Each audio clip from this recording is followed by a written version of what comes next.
This is the deftget first aid kit. We picked this up for a boat. We're putting together a list for boating of all the items that we need, and this is high up on the list. This was recommended by some friends that we have with a boat, and it's just a really nice kit. You can see right here, we'll open it up. It's got the waterproof exterior right here. It zips up really nicely. This is the packaging that it comes in, really nice packaging. Lists out everything on the side right here that you get inside here. But just this is a really nice kit. It comes with pretty much everything you're gonna need, and what's nice about it, it's all stored in here really nice, so you could just keep it all tucked away until you need it.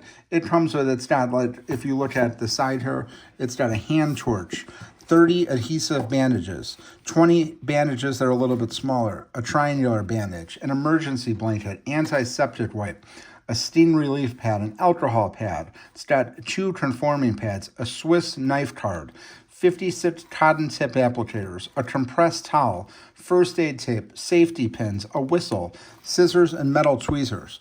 Basically, we just wanted this one here because like I said, it was recommended by someone who has a boat, and they just said you just get it, tuck it away under the seats, and when you need it, just take out this whole pack here. It's going to store really nicely. It's got a really slim profile, and it is a hard shell case. You can see when you put some pressure on it, it's not bending or anything like that. So if you have a boat, this is exactly what you're looking for. Again, waterproof, nice case here, but this is a lot of other versatile uses. Like it says here, travel, office, sports, and home. So you could use this for car, kitchen, camping, just a lot of different various things you'd use it for. But again, we picked this up because it's an all-in-one case, very versatile, and can highly recommend it.